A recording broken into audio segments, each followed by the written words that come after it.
अल्हम्दुलिल्लाह मैं राहिला सलीम डॉक्टर मोहम्मद सलीम की वाइफ हूँ। अल्हम्दुलिल्लाह हम लोग भोपाल से बिलोंग करते हैं। मेरे हस्बैंड ने पहले इस्लाम कबूल किया, एक जैन फैमिली से बिलोंग करते हैं। मैं अग्रवाल फैमिली से थी। मेरा पुराना नाम मानसी अग्रवाल था और मेरे हस्बैंड ने जब इस्लाम कबूल किया तो मेरे लिए मेरी लाइफ का बहुत एक शॉकिंग इंसिडेंट था। मैंने फर्स्ट टाइम किसी को पहली बार देखे, मैंने किसी को नमाज़ पढ़ते हुए देखा। मैंने अचानक ही अक्सर करके एक पर्टिकुलर टाइम होता था और ये घर से कहीं चले जाते थे और मैं इनसे पूछती थी कि आप कहाँ जाते हैं, तो ये रिप्लाई करते थे this is none of your business, you have to do your job. तो मैं भी खामोश हो जाती थी। बाकी मेरे फादर इन लॉ से अक्सर इनकी डिबेट और सब कुछ हुआ करता था, बट मुझे नहीं समझ में आता था कि ये डिबेट क्या है, ये लोग किस बात पे इतना ज़्यादा, मतलब इनका डिबेट इतना एग्रेसिव मूवमेंट्स पे कैसे आ जाता है। तो बाकी फिर एक धीरे धीरे जब मुझे ये इस्लाम के पहले तो ये लोग नहीं बताए, बट फर्स्ट टाइम जब मैंने इनका फजर की नमाज़ थी और अचानक मेरी नींद खुली और मैंने इनको नमाज़ पढ़ते हुए देखा।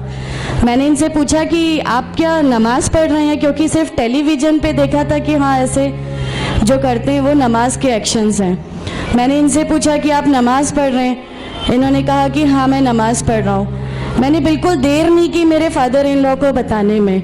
मैं रूम से बाहर निकल के और मैंने सबसे पहले उनको बताया कि पापा जी आज ही इनको मैंने नमाज़ पढ़ते हुए देखा।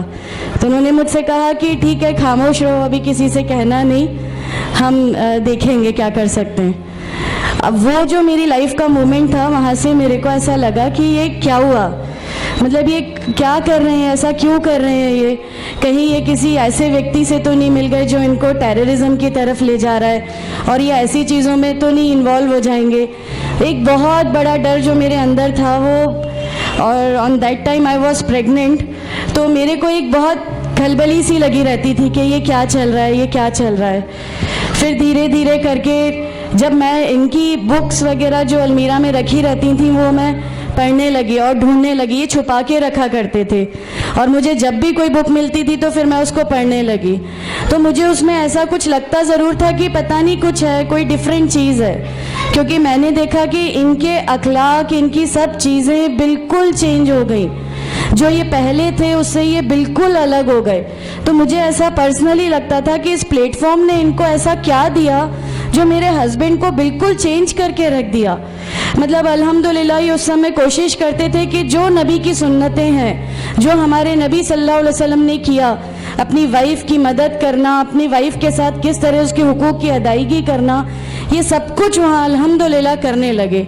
और मुझे जो इनका ये ड्रास्टिकल चेंज था, जो इनको इस प्लेटफॉर्म पे आए हुए 6 मंथ्स या 1 ईयर हुआ होगा, वो देख के मेरे लिए एक बहुत बड़ा मीनिंग, एक सरप्राइज़ था कि ये क्या हुआ। फिर उसके बाद मुझे लगा कि नहीं, मैं भी अब इसको जानती हूँ, मैं भी अब पढ़ूंगी। और फिर मैं अपने फादर इन लॉ और इनकी डिबेट सुनने लगी। तो जैनिज़्म में गॉड कॉन्सेप्ट है ही नहीं। हर वो व्यक्ति जो बहुत ज़्यादा इल्म हासिल कर लेता है, बहुत ज़्यादा नॉलेज हासिल कर लेता है, तो वो एक लिमिट पर आकर नऊज़ुबिल्लाह गॉड का वो मुकाम हासिल कर लेता है और लोग उसी की फिर पूजा करने लगते हैं, उसी की वर्शिप करने लगते हैं। तो मेरे दिमाग में, मैं अग्रवाल फैमिली से थी, तो मेरे दिमाग में था कि नहीं, हमारे जो भगवान है वो 3-4 हाथ वाले हैं, इनका क्या एक ही गॉड है जिसको जाके आपको पूजना है। तो नहीं, मैं इनसे तो कुछ नहीं मांगूंगी, 3-4 हाथ वाले भगवान ही होते हैं, ये नहीं कुछ वो ऐसा रखते।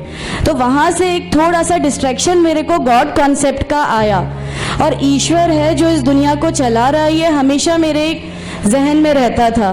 तो मुझे मेरे फादर इन लॉ कहीं ना कहीं उस प्लेटफॉर्म पे आके गलत लगने लगे कि नहीं, ये जो कह रहे हैं वो सही है और इनकी जो डिबेट है उसका एंड जो है वो ये सही है। फिर धीरे धीरे करके मुझे इनकी चीज़ों पे यकीन आने लगा अल्हम्दुलिल्लाह।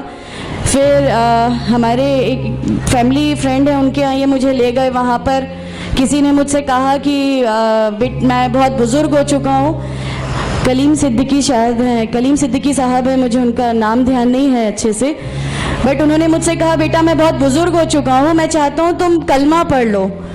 मेरी ज़िंदगी रहे ना रहे, मैं आपसे मिलूँ ना मिलूँ, तो आप कलमा पढ़ लो। तो अल्हम्दुलिल्लाह मैंने कलमा पढ़ लिया। कलमा पढ़ने के बाद भी जब हम घर लौट रहे थे तो मैंने इनसे कहा कि मैंने सिर्फ अभी कलमा पढ़ा, अभी आप ये मत समझिएगा कि मेरे को सब समझ में आ गया और मैं इस चीज़ को मान लूँगी। इन्होंने कहा नहीं, तुम्हारी मर्ज़ी, किसी में कोई फोर्स नहीं है।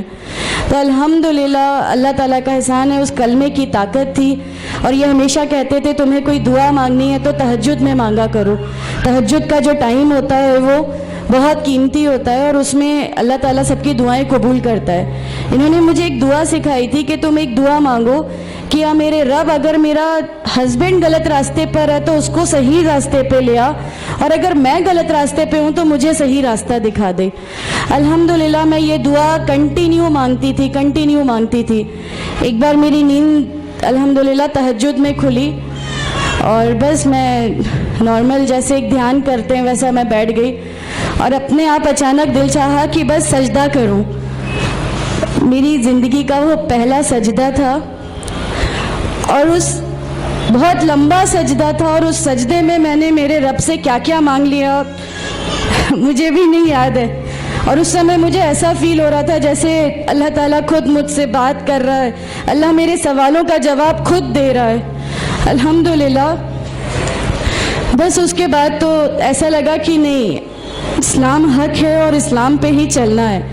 उसके बाद फिर बहुत सारी परेशानियां लाइफ में आई, सब कुछ आया, बट अल्हम्दुलिल्लाह अल्लाह का एहसान है कि अल्लाह ताला ने हर परेशानी, हर चीज़ को ऐसे ले लिया कि हम लोगों को कभी एहसास ही नहीं होने दिया कि ये कोई परेशानी थी। ऐसा लगा कि अल्लाह की पूरी राह में हम लोगों को रिवार्ड ही मिलना है इस चीज़ का और अल्लाह हमें इसका रिवार्ड ही देता चला जाएगा। अल्हम्दुलिल्लाह बस उस समय से शुरुआत हुई थी दीन इस्लाम की। अल्हम्दुलिल्लाह आगे चल के परेशानियाँ, तकलीफ़ें हर रिवर्ट की ज़िंदगी में आती हैं, लेकिन मैं हर रिवर्ट बहन से ये कहना चाहती हूँ कि अल्लाह की खातिर आप लोग इस दीन में आए हैं, किसी और चीज़ के लिए नहीं आए।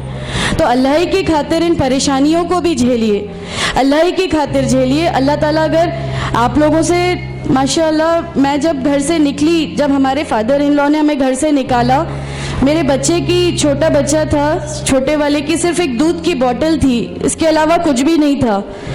मैं जॉब करती थी, मैंने अपने छोटे बेटे को माँ के यहाँ छोड़ के जाया करती थी। मेरे मम्मी पापा बहुत ज़्यादा मतलब हम लोगों से डिटैच नहीं हुए थे, एक मोहब्बत थी उनको हमसे, तो उस मोहब्बत के कारण मतलब उन लोगों ने कभी हमारा उस लेवल तक अपोज नहीं किया जो इन लॉज की तरफ से आया। तो जब मैं मेरे मायके गई और मैंने अपने बच्चे को लिया और मैंने कहा कि माँ हमने वो घर छोड़ दिया, हमें उस घर से उन लोग निकाले, ऐसा करके माँ है बहुत रोई, तुम लोग क्यों ऐसा कर रहे हो, क्या करोगे, कैसे रहोगे, दोनों छोटे बच्चे हैं, क्या होगा। मैंने कहा कि माँ आप सिर्फ एक माँ हो ना, वो मुझे 70 माँओं के बराबर मोहब्बत करता है, तो जो रब मुझे मेरी 70 माँओं के बराबर मोहब्बत करता है वो कैसे इस दुनिया में मुझे रुस्वा कर सकता है। सिर्फ एक छोटा सा ये विश्वास था। अल्हम्दुलिल्लाह उस विश्वास को रखते हुए सारी चीज़ें, सब परेशानियाँ ऐसे अल्लाह ताला ने ले ली कि उसका मेरे पास कोई मतलब कहने के लिए भी शब्द नहीं है। अल्हम्दुलिल्लाह। और मैं आप लोगों से सबसे गुजारिश करती हूँ, और अगर अल्लाह ने मुझे आप लोगों की एक ऐसी बहन बना दिया जो आपकी परेशानी, आपकी हर उसमें, हमारा घर, हमारी सब कुछ अल्हम्दुलिल्लाह आपके लिए है, क्योंकि हम लोग ठान के बैठे हैं हमारा जीना मरना, हमारी नमाजें, हमारा सब कुछ सिर्फ अल्लाह के लिए है और यहीं से यही लेके हमको जाना है, कोई जवाब हमें नहीं मिलेगी। अस्सलामु अलैकुम वरहमतुल्लाहि वबरकातुहू।